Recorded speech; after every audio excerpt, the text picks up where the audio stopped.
প্রশ্নটি হচ্ছে, কেন আমি এই লিমিটেড কোম্পানির অথরাইজড ক্যাপিটাল বাড়তি দেখাবো, কেন আমি কম দেখাবো না? এরকম একটি কিন্তু প্রশ্ন করে থাকেন অনেকেই। কেননা আপনারা অনেকেই হয়তো বা জানেন যে একটি লিমিটেড কোম্পানি করতে গেলে ওই লিমিটেড কোম্পানির অথরাইজড ক্যাপিটাল বা অনুমোদিত মূলধনের উপর ভিত্তি করে কিন্তু গভর্নমেন্ট ফি এসে থাকে।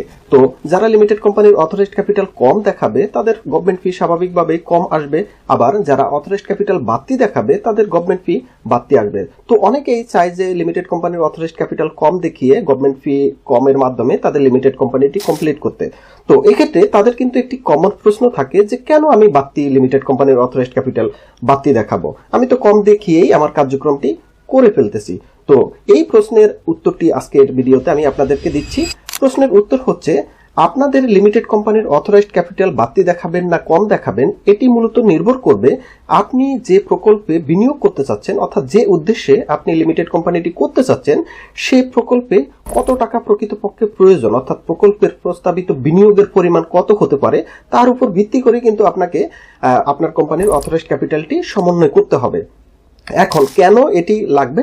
কেননা আপনি যখন লিমিটেড কোম্পানি করবেন, লিমিটেড কোম্পানি করার পরবর্তীতে আপনাকে হয়তোবা আপনি যদি ফ্যাক্টরি করেন, যারা ছোটখাটো বিজনেস করবে লিমিটেড কোম্পানি দিয়ে তাদের ক্ষেত্রে কিন্তু এই নীতিটি প্রযোজ্য না, কিন্তু যারা দেখা যাচ্ছে যে ফ্যাক্টরি করবে বা ইন্ডাস্ট্রি করবে তাদের ক্ষেত্রে কিন্তু কার্যক্রম পরিচালনা করার জন্য তাদেরকে হয়তোবা বিনিয়োগ বোর্ড, বাংলাদেশ বিনিয়োগ বোর্ড যেটিকে আমরা বলি, বিডা বলি অনেকেই, বাংলাদেশ ইনভেস্টমেন্ট ডেভেলপমেন্ট অথরিটি, সেটি নিবন্ধনের প্রয়োজন হতে পারে। অনেকের আবার বস্ত্র অধিদপ্তর থেকেও নিবন্ধনের প্রয়োজন হতে পারে।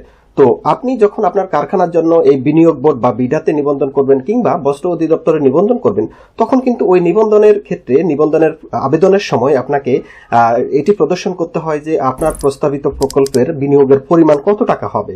এখন আপনি যদি লিমিটেড কোম্পানির অথরাইজড ক্যাপিটালে অনুমোদিত মূলধন 1 কোটি টাকা দেখান, সেক্ষেত্রে কিন্তু আপনাকে এখানে এই প্রকল্পের প্রস্তাবিত বিনিয়োগের পরিমাণ কিন্তু 1 কোটি টাকার মধ্যে রাখতে হবে। আপনাকে কিন্তু এখানে 5 কোটি টাকা দেখানোর সুযোগ নাই, কেননা আপনি যখন লিমিটেড কোম্পানি করে এসেছেন সেখানে অথরাইজড ক্যাপিটাল বা অনুমোদিত মূলধন 1 কোটি দেখিয়েছেন। সে কারণে আপনাকে কিন্তু ওই অথরাইজড ক্যাপিটালের সাথে সমন্বয় রেখে কিন্তু এই বিনিয়োগ বোর্ড বা বস্ত্র অধিদপ্তরের যে আবেদন করবেন, নিবন্ধনের জন্য আবেদন করবেন, সেখানে কিন্তু এটি সমন্বয় করতে হবে।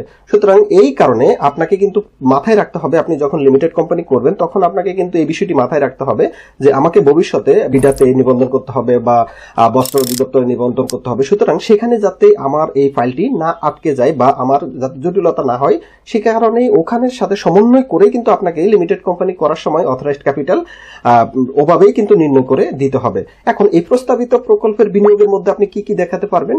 আপনি যে প্রকল্পটি করতে চাচ্ছেন তার জমির মূল্য দেখাতে হবে, তার যে কলকারখানা বা মেশিনারিজ আছে সেগুলোর মূল্য দেখাতে হবে, একই সাথে আপনার যে বিল্ডিং বা অবকাঠামো সেগুলোর মূল্য দেখাতে পারবেন, বা অন্যান্য যত খরচ আছে সবকিছু মিলিয়ে কিন্তু আপনাকে আপনার প্রকল্পের প্রস্তাবিত বিনিয়োগের পরিমাণ দেখাতে হবে। এবং এই সবগুলো মিলিয়ে কিন্তু আপনাকে যেটি আসবে, যে ফিগারটি আসবে, সেটিকেই আপনাকে লিমিটেড কোম্পানির অথরাইজড ক্যাপিটালের মাধ্যমে প্রদর্শন করতে হবে।